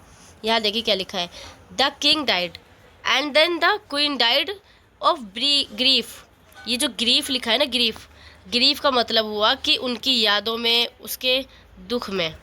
तो इसका मतलब आपने देखा राजा मर गया फिर रानी मर गई राजा के दुख में, उसके रोग में। तो देखिए इसका हमें एक रीज़न पता चल रहा है कि रानी का मरने का रीज़न क्या था। फर्स्ट इवेंट जो है सेकंड इवेंट से कनेक्ट है। तो ये हमारा प्लॉट है। आई होप आप सभी समझ गए होंगे। अगर आप भी नहीं समझे तो मैं एक बार और बता देती हूँ। देखिए जो स्टोरी होता है, स्टोरी क्या होता है। फर्स्ट स्टोरी में हमारे यहाँ पे बताया गया है कि the king died and then queen died, यानी कि राजा मर गया रानी मर गई, राजा मर गया फिर रानी मर गई। देन का मतलब क्या हुआ, फिर राजा मर गया फिर रानी मर गई। अब बताओ इसका कोई मतलब नहीं पता चल रहा कि राजा मर गया फिर रानी मर गई, बट मरी क्यों ये नहीं पता। राजा मर गया ठीक है, फिर रानी मर गई, अब क्यों मरी ये। अब बट सेकंड वाला प्लॉट जो है उसमें रीज़न पता चल रहा है। फर्स्ट इवेंट के बाद जो सेकंड इवेंट हो रहा है ना उसका रीज़न पता होता है, यानी कि दोनों आपस में कनेक्ट होते हैं, इंटर कनेक्ट होते हैं। या देखिए the king died then the queen died of grief. इसका मतलब पता चल रहा है कि जो रानी मरी वो क्यों मरी, वो राजा के यादों में या फिर उसके दुख में मर गई, ठीक है। तो ये हमें पता चले। तो यही हमारा प्लॉट और स्टोरी में डिफरेंट होता है। देखिए कहानी हम बना के सुना सकते हैं, लेकिन कहानी के अंदर का प्लॉट होना तो और मज़ा आता है। कहानी तो हम नॉर्मली किसी को सुना दें बिना अनलॉजिकली तरीके से सुना दें, बट लॉजिकली तरीके से सुनाने के लिए हमें प्लॉट इंपॉर्टेंट होता है। आई होप आप सभी समझ गए होंगे। यहाँ देखिए एलिमेंट्स ऑफ प्लॉट को देखेंगे। यहाँ पे एलिमेंट्स ऑफ प्लॉट की बात करूँ या फिर स्टोरी के एलिमेंट्स की बात करूँ। स्टोरी जो होता है, स्टोरी बनती है तो स्टोरी के एलिमेंट्स भी यही होते हैं जो मैं आपको बताने वाली हूँ, और प्लॉट जो हमारे प्लॉट के एलिमेंट्स होते हैं वो भी यही होते हैं। तो हम देखते हैं। देखिए यहाँ पर डायग्राम देखिए, आप एग्ज़ाम में भी इस तरीके से ही डायग्राम बना के अच्छे से समझाते हो, है ना। देखिए इसे हम पिरामिड फेड्रेस क्या है ये, फ्रेटेक्स पिरामिड भी बोलते हैं इसे, फ्रेटेक्स पिरामिड। ओके तो अब इसे ये क्यों कहा जाता है, जो फ्रेटेक्स है ये एक पर्सन थे कोई, उन्होंने ही अपना मतलब ये पिरामिड को बनाया था, तो उन्हीं का पिरामिड है ये, इसलिए कहा जाता है। तो देखिए चलिए हम इसे समझते हैं। सबसे पहला जो है यहाँ पे, ये थोड़ा ऊपर हो गया है, इसे नीचे कर देती हूँ।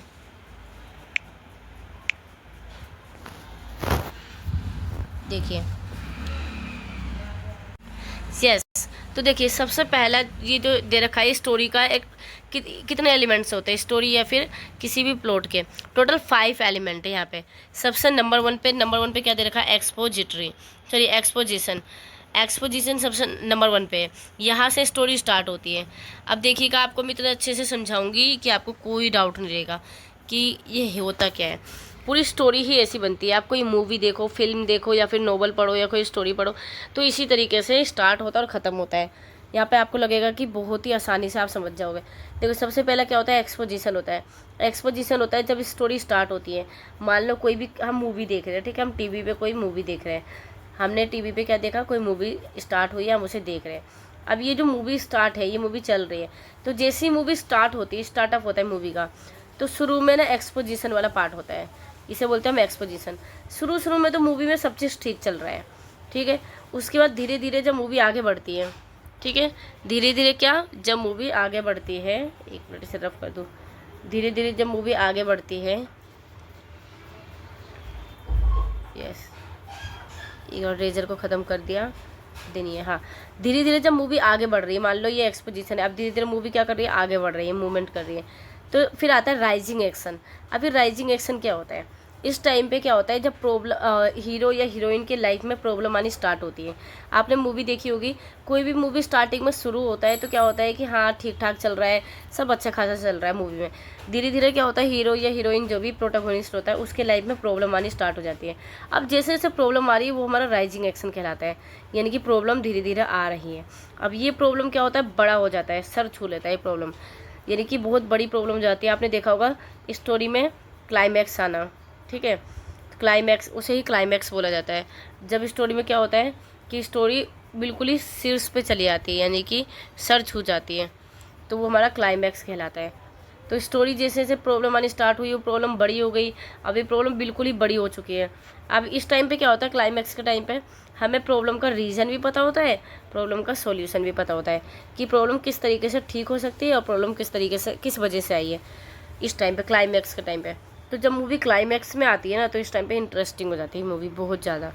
उसके बाद क्या होता है, जब हम प्रॉब्लम को फेस करते हुए धीरे धीरे आगे बढ़ते हैं, अपनी प्रॉब्लम को ठीक करते करते, तो फॉलोइंग एक्शन कहलाता है। फॉलोइंग एक्शन यानी कि हमने प्रॉब्लम के सॉल्यूशन को फॉलो किया और उसको हम आगे बढ़ रहे हैं।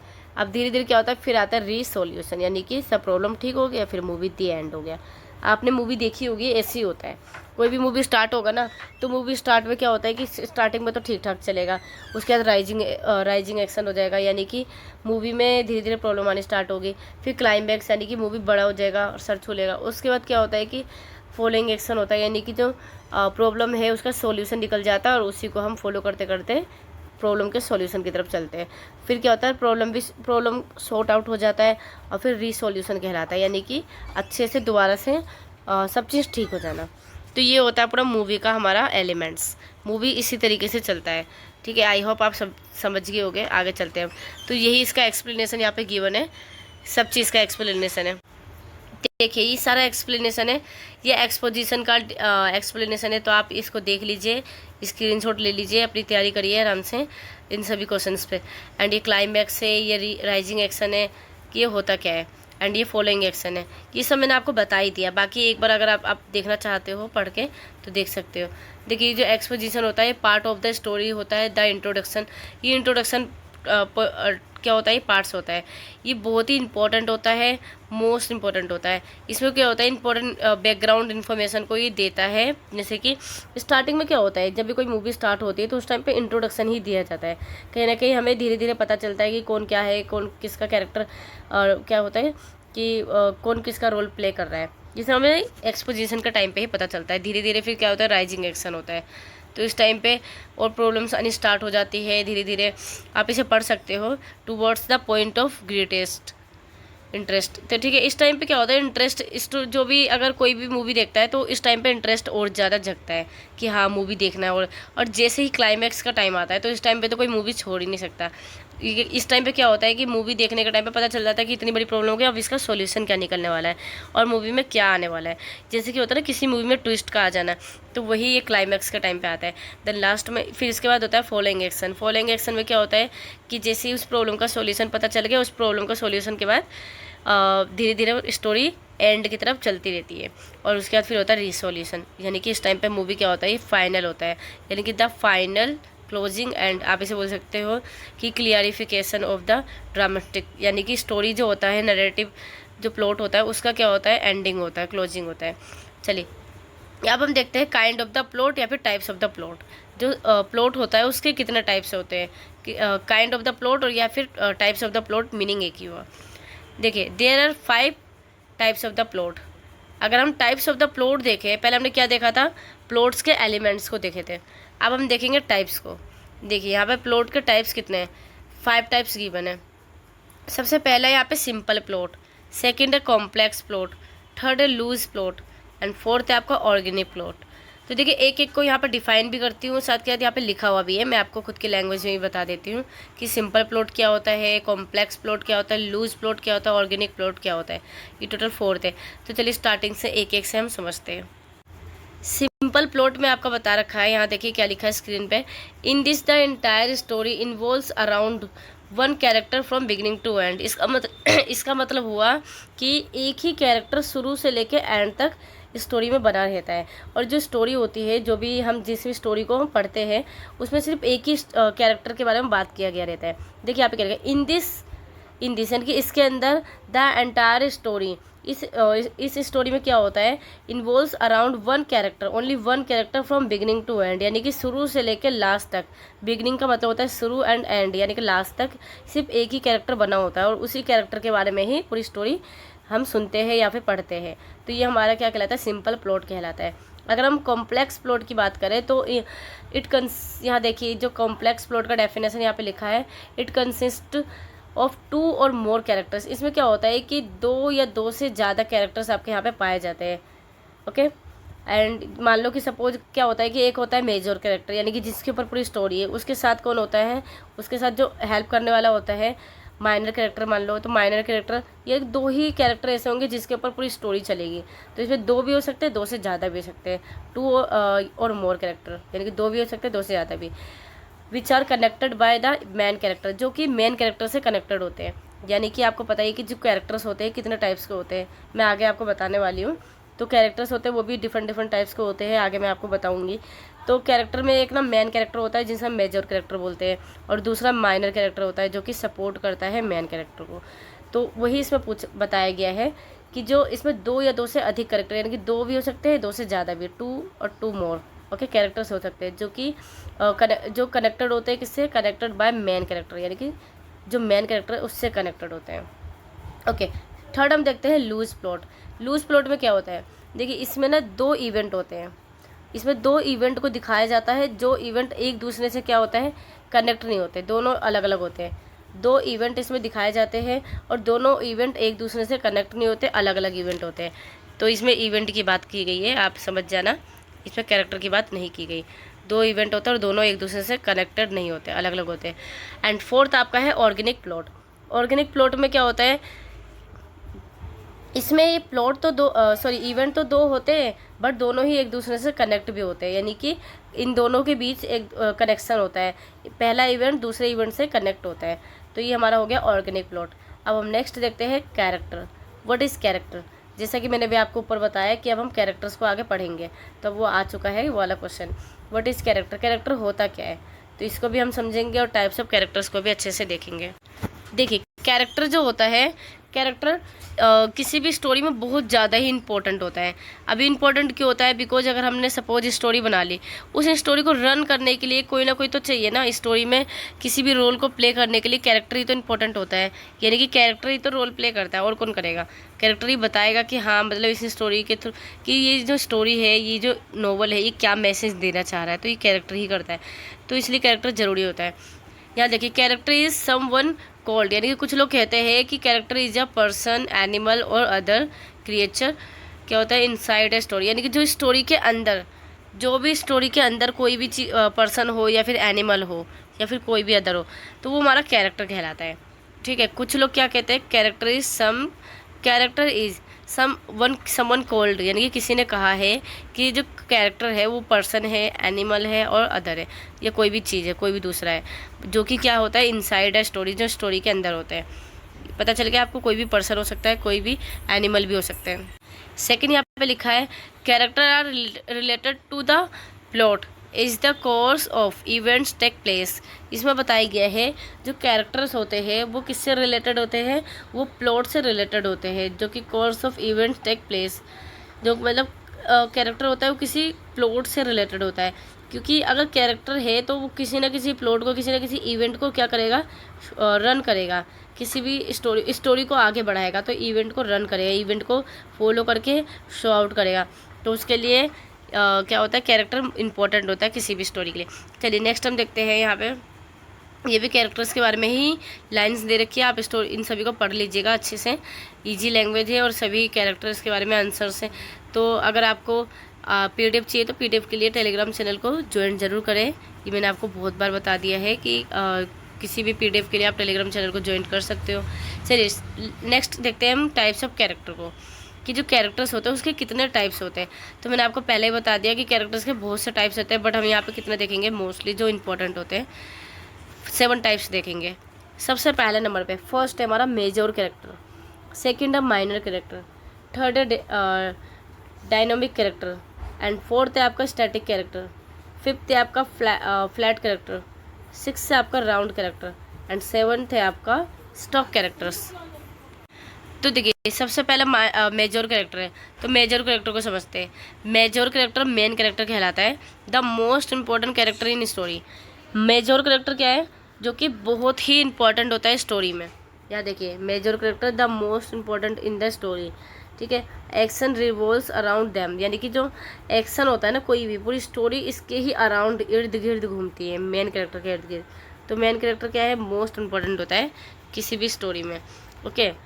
और इसके बाद क्या है बताया गया, सेकंड है यहाँ पे attach to the main events, यानी कि जो ये होता है मेन कैरेक्टर, ये अटैच होता है मेन इवेंट से अटैच होता है, यानी कि इसमें जो मेन इवेंट हो रहा है उससे अटैच होता है हमारा कौन, मेन कैरेक्टर, ओके। चलिए मोस्ट ऑफ द, देखिए मोस्ट की स्पेलिंग मिस्टेक है, इसे ठीक कर लेना। Most of the dialogues and inner thinking, यहाँ देखिए thinking happens with an main character, with the main character. इसे बताया गया है कि ज़्यादातर जितने भी डायलॉग्स है, जो भी चीज़ हुआ है वो ज़्यादातर किसके साथ होता है, मेन कैरेक्टर के साथ होता है। Major character are those who are central to the main plot and story conflict. तो इसमें बताया गया है कि जो मेजर कैरेक्टर होता है वो क्या होता है, वो बहुत ही ज़्यादा इंपॉर्टेंट होता है इस स्टोरी में। किसी भी स्टोरी में अगर देखें तो मेन कैरेक्टर ही इंपॉर्टेंट होता है। चलिए अब हम देखते हैं टाइप्स ऑफ मेजर कैरेक्टर। देखिए जो मेन कैरेक्टर होता है, सॉरी मेजर कैरेक्टर होता है, ये हमारा मेन कैरेक्टर होता है, यानी कि पूरी स्टोरी इसी के ऊपर होती है, यही पूरी स्टोरी का क्या होता है, मेन होता है। अभी ये देखिए मेजर कैरेक्टर के भी टाइप्स होते हैं, जो कि 2 टाइप्स पाए जाते हैं, एक होता है प्रोटैगोनिस्ट, एक होता है एंटागोनिस्ट। अब प्रोटैगोनिस्ट क्या होता है, एंटागोनिस्ट क्या होता है, ये देखिए प्रोटैगोनिस्ट होता है जब कोई स्टोरी किसी हीरो के ऊपर है, यानी कि किसी अच्छे इंसान के ऊपर है, कोई स्टोरी का जो मेन कैरेक्टर है जिसके ऊपर पूरी स्टोरी है और वो इंसान हीरो है, वो अच्छा रोल क्या कर रहा है, अच्छा रोल निभा रहा है, तो हमारा प्रोटैगोनिस्ट कहलाएगा। एंटागोनिस्ट क्या हो गया, जो ऐसा होता है, जो कि आपने देखा होगा कोई कोई मूवी क्या होता है, विलन के ऊपर भी होता है और वो बुरा इंसान होता है और उसी के ऊपर पूरी स्टोरी होती है, तो वो हमारा क्या होता है, एंटागोनिस्ट। तो देखिए एंटागोनिस्ट और प्रोटैगोनिस्ट दोनों ही मेजर कैरेक्टर में आता है, यानी कि मेन कैरेक्टर में। अब हम देखते हैं माइनर कैरेक्टर।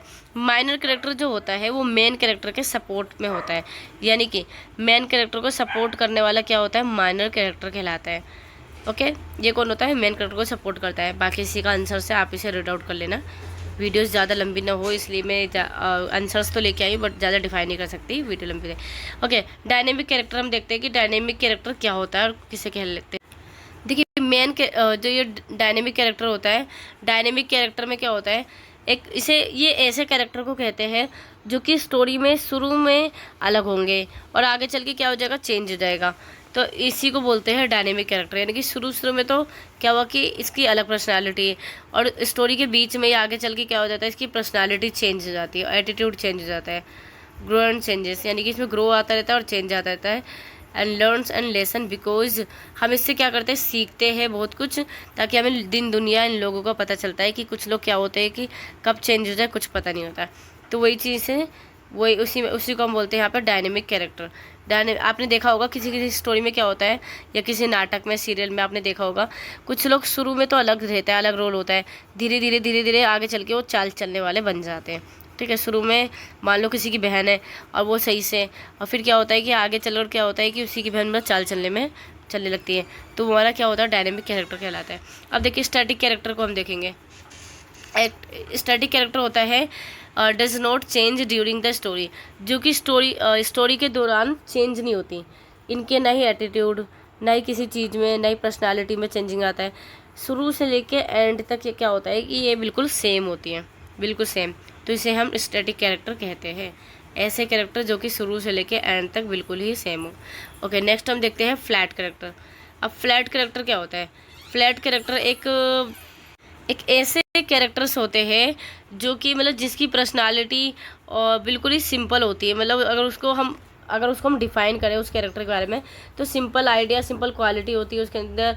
उसको वो प्रेजेंटेड होता है सिंपल फ्रेजेस के रूप में। हम उसे सिंपल फ्रेजेस या सेंटेंस में उसे हम प्रेजेंट करते हैं, यानी कि उसको डिफ़ाइन करते हैं। मान लो आपने किसी स्टोरी में देखा होगा, किसी भी मूवी में, कि उसमें सलमान खान ही आ रहा है, रोज़ सलमान खान बनकर ही आ रहा है। ये वो कोई मतलब किसी का रोल लेके नहीं आ रहा, वो सलमान खान ही आ रहा है और सलमान खान ही बन के आ रहा है, और उस स्टोरी में सिर्फ एक बार आ रहा है।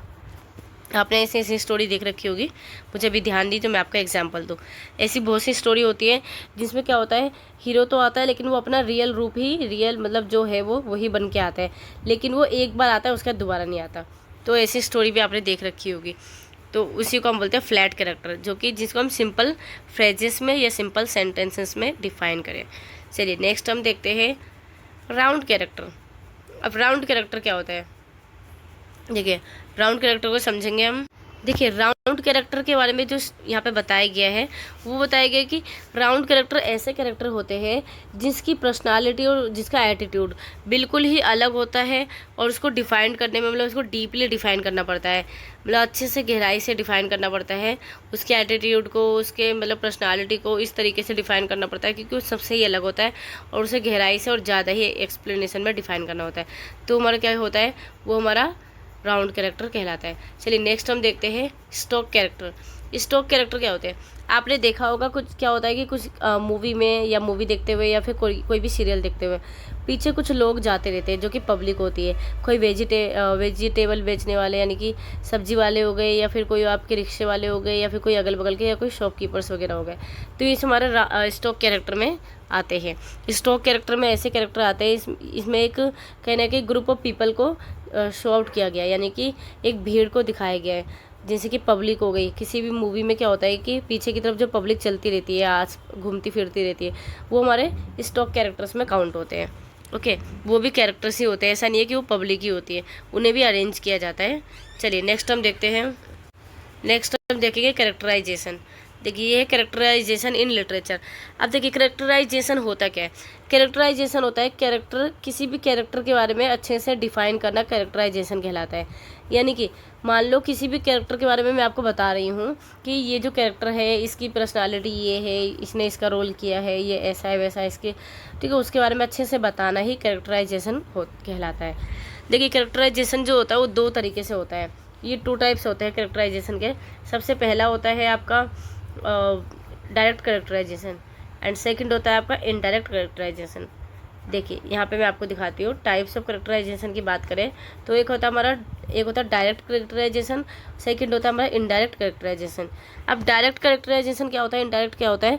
आपने कभी मूवी में देखा होगा, जब भी मूवी स्टार्ट होती है कोई मूवी, तो मूवी के स्टार्टिंग में ही बोल देते हैं कि बोलते नहीं है, मतलब ओरली नहीं बोलते, आपके सामने लिखा हुआ आ जाएगा कि इस मूवी में कितने कैरेक्टर हैं और कौन सा कैरेक्टर क्या रोल कर रहा है। आपने देखा होगा कि मूवी जब स्टार्ट होती है तो स्टार्टिंग में क्या होता है, लिखा हुआ आता है और कोई भी इसे देखता नहीं है, सब इसे इग्नोर करते हैं, आगे स्किप करके आगे का देखते हैं ताकि आगे बढ़े तो फिर हम देखें, लेकिन कोई भी इसे पढ़ता नहीं है। तो उसमें क्या लिखा होता है, उसमें यही लिखा होता है कि ये जो मूवी है इसका सेटिंग क्या है। सेटिंग में होता है मतलब बैकग्राउंड, प्लेस, टाइम पीरियड, ये होता है। साथ के साथ इस मूवी को किसके थ्रू लिखा गया है या फिर किसके डायरेक्टर कौन है इस मूवी का और कितने कैरेक्टर इस मूवी में है, और मान लो सलमान खान, शाहरुख खान, कैटरीना, ये सब है। अब ये सब जो हीरो हीरोइन है यानी कि ये जो कैरेक्टर्स हैं इन्होंने किसका रोल किया है ये भी उसमें बताया गया होता है। तो अगर स्टोरी मूवी स्टार्ट होने से पहले अगर बता दिया जाए तो वो हमारा डायरेक्ट कैरेक्टराइजेशन कहलाता है। और अगर कोई क्या होता है कि मूवी के स्टार्टिंग में नहीं बताते, मूवी शुरू हो जाती है और मूवी के बीच बीच में जैसे जैसे कैरेक्टर आते हैं न्यू फिर उनको बताते जाते हैं, तो वो हमारा इनडायरेक्ट कैरेक्टराइजेशन कहलाता है। अब आप समझ गए होंगे, जब मूवी स्टार्ट होने से पहले ही अगर बता दिया जाए तो वो डायरेक्ट कैरेक्टराइजेशन कहलाएगा, और मूवी स्टार्ट होने के बीच में बीच में जैसे जैसे कैरेक्टर आ रहे हैं उस टाइम पे बताया जा रहा है तो वो हमारा इनडायरेक्ट कैरेक्टराइजेशन कहलाएगा। तो यहाँ पर डेफिनेशन भी लिखा है, आप डेफिनेशन को भी देख सकते हो। चलिए अब हम नेक्स्ट देखते हैं यहाँ पर नरेटिव मोड। नरेटिव मोड क्या होता है? नरेटिव मोड में यहाँ पे बताया गया है कि mode of fiction refer to the various ways in which a story can be told. Narrative modes is the way in which a story is presented to the readers, and it can be classified into several types including first person, second person, third person. The narrative mode of a story affects how the readers, देखिए इसमें बता देती हूँ मैं आपको, ये जो narrative mode होता है ये होता क्या है। नरेटिव मोड में हमें ये पता चलता है ये एक मोड होता है, ठीक है। नरेटिव मोड क्या है? ये एक मोड है स्टोरी का मोड। नरेटिव का मतलब ये होता है स्टोरी, नरेट, ठीक है। एंड मोड हो गया हमारा मोड। तो इसमें बताया जाता है कि जो स्टोरी है वो first person point of view से है या second person point of view से है, ये बताया जाता, ये इसमें बताता है। ये क्लासिफाइड करता है, यानी कि ये रीडर के सामने क्या करता है, प्रेजेंटेड करता है, रीडर के सामने प्रेजेंट करता है, क्लासिफाइड करता है कि जो भी चीज़, जो भी स्टोरी वो पढ़ रहा है वो first person point of view से है, सेकेंड पर्सन से या फिर थर्ड पर्सन से, वो यहाँ पर बोला गया है। तो देखिए आप इसे एक बार देख लीजिए, अच्छे से पढ़ लीजिए। वीडियो वैसे भी ज़्यादा लंबी ना हो जाए इसलिए ज़्यादा एक्सप्लेन नहीं कर सकते। चलिए इसके डेफिनेशन की बात करें तो डेफिनेशन भी यहाँ पे लिखा हुआ है जैसे कि आपको दिख रहा है। स्क्रीनशॉट ले लीजिए या फिर आप पीडीएफ के लिए टेलीग्राम को ज़रूर ज्वाइन करें। टेलीग्राम चैनल का अगर लिंक आपको नहीं मिल रहा है तो आप हमें कमेंट बॉक्स में बता सकते हो। वैसे टेलीग्राम चैनल का लिंक हमारा यूट्यूब चैनल का डिस्क्रिप्शन में गिवन है। चलिए कोशिश करूँगी कि मैं इस वीडियो के डिस्क्रिप्शन में भी टेलीग्राम चैनल का लिंक डाल दूँ, बाकी आपको यूट्यूब चैनल के डिस्क्रिप्शन में मिल जाएगा टेलीग्राम चैनल का लिंक। देखिए there are 5 major elements of the narrative modes in fiction. यहाँ पे बताया गया है कि जो नरेटिव मोड होता है उसके 5 एलिमेंट्स हैं, ठीक है। 5 एलिमेंट्स है। पहला क्या है? डिस्क्रिप्शन, सबसे पहला है डिस्क्रिप्शन। सेकेंड है एक्शन। थर्ड है आपका थॉट्स, ओके, थॉट। देन आपका फोर्थ है आपका डायलॉग्स एंड फिफ्थ है आपका एक्सपोजिशन। ये हमारे क्या है? 5 हमारे इसके एलिमेंट्स बोलिए या फिर आप इसके टाइप्स बोलिए। चलिए नेक्स्ट हम देखते हैं types of the narrative mode. देखिए टाइप्स की बात करें तो टाइप्स ये आपको मैं बता रही हूँ। टोटल नरेटिव नरेशन कैन, यहाँ पे आपको टोटल 5 वेज दिखेंगे, 5 टाइप्स दिखेंगे, जो कि इसमें भी आपका बताया गया है description, action, dialogue, thoughts, exposition, ये। चलिए नेक्स्ट हम देखते हैं स्टाइल इन द नोवेल और लिटरेचर। स्टाइल एंड नोवेल में स्टाइल और लिटरेचर में स्टाइल एक ही बात होती है, यानी कि लिटरेचर की बात करो या फिर किसी स्टोरी की बात करो या फिर किसी नोवेल की बात करो, उसमें स्टाइल के बारे में पूछा गया है। अब देखिए स्टाइल का मतलब क्या होता है, यानी कि उस नोवेल को किस तरीके से लिखा गया है, किस लैंग्वेज का यूज किया गया है, ठीक है। साथ के साथ उसे किस वे में लिखा गया है, किस तरीके से लिखा है, उसका थीम क्या है, ये सब चीज़ क्या होता है, हमारा नोवेल का स्टाइल होता है। तो वही चीज़ यहाँ पे पूछा गया है। चलिए आप इसे स्क्रीनशॉट ले सकते हो और अब हम आगे बढ़ते हैं, नेक्स्ट क्वेश्चन को देखते हैं। नेक्स्ट क्वेश्चन आपका यहाँ पे है what is meaning of themes in novel और लिटरेचर, यानी कि नॉवल और लिटरेचर में थीम का क्या मतलब है, थीम क्या होता है। तो देखिए इजी वे में मैं आपको बता दूं, थीम का मतलब होता है सब्जेक्ट या फिर कोई मैसेज। जैसे कि अगर कोई भी स्टोरी की आपने कोई स्टोरी लिखी है तो उसका कोई ना कोई थीम होता है, यानी कि उसका कोई ना कोई पर्पज़ होता है, कोई ना कोई स्टोरी का सब्जेक्ट होता है, मैसेज होता है कि आप किस मैसेज को पब्लिक को देना चाह रहे हो, ऑडियंस को क्या बताना चाह रहे हो, तो वही हमारा थीम कहलाता है। तो वही यहाँ पर पूछा गया है कि स्टोरी का थीम से क्या मतलब है, स्टोरी के अंदर या फिर ड्रामा के अंदर या फिर नोवेल के अंदर या फिर लिटरेचर के अंदर। एंड नेक्स्ट हमारा क्वेश्चन यहाँ पे, what is time and place in literature और नोवेल, यानी कि नोवेल और लिटरेचर में टाइम एंड प्लेस क्या होता है। तो देखिए मैंने आपको पहले बता दिया, टाइम और प्लेस जो कि हमारा सेटिंग में आता है। टाइम एंड प्लेस हमारा सेटिंग का एक पार्ट है। और ये होता क्या है, किसी भी स्टोरी को अगर लिखा जा रहा है तो कब लिखा जा रहा है, कौन से टाइम पीरियड में लिखा जा रहा है, तो वो हमारा टाइम हो गया। प्लेस होता है यानी कि उसका बैकग्राउंड क्या है, कौन से प्लेस पर उस स्टोरी को लिखा जा रहा है उसका, और बाकी का और बैकग्राउंड क्या है, तो वो ये सब यहाँ पे पूछा गया है। तो इसके भी आप स्क्रीनशॉट्स ले सकते हो। ये सभी आंसर्स इंपॉर्टेंट है। जितने भी क्वेश्चंस मैंने आप सभी को बताए हैं सारे ही मोस्ट इंपॉर्टेंट है आपके एग्जाम के पॉइंट ऑफ व्यू से। चलिए नेक्स्ट हम देखते हैं। यहाँ पे कंप्लीट हो चुका है आपका सारे क्वेश्चंस। एंड अगर आपको कोई भी डाउट हो, कुछ भी क्वायरी हो या फिर कुछ आपको समझ ना आया हो तो आप हमें इस नंबर पे कांटेक्ट कर सकते हो 8750799872 पे। वीडियो को लाइक करना बिल्कुल ना भूलें, आपके लिए मोस्ट इंपॉर्टेंट वीडियोज़ है, इसलिए वीडियो को लाइक करना बिल्कुल ना भूलें। कमेंट करके हमें बताएं कि वीडियो आपको कैसी लगी, ये वीडियो आपके लिए हेल्पफुल है या नहीं है, या फिर इस आपको कोई अदर कोड की वीडियो चाहिए तो आप हमें कमेंट बॉक्स में बता सकते हो। वीडियो को ज़्यादा से ज़्यादा शेयर कीजिए ताकि उन पर्सन तक, उन स्टूडेंट तक ये वीडियो पहुँच सके जिनको इस वीडियो की नीड है। चैनल को सब्सक्राइब करना ना भूलें ताकि आने वाली वीडियो की नोटिफिकेशन आप तक जल्द से जल्द पहुँच सके। Thanks for watching this video.